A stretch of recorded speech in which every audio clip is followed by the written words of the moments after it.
Maayong buntag, maayong udto, maayong gabi kaninyo mga higala. Kumusta na ang tanan? Akong basahon ning gikan sa Efeso chapter 1 verse 4.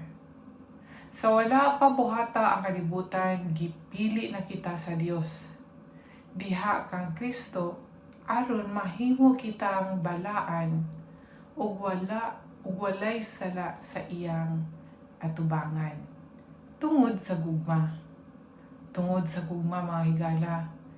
Oo na, importante yun ay ang gugma, no? Atong i-apply mga higala nga gugma ang magpalabaw sa ato ang kinabuhi para duol kita sa Ginoo. Kaya ang Ginoo ay gugma. God is love. Hangtod dinhi na lang mga higala, kumusta na lang sa inyo o God bless.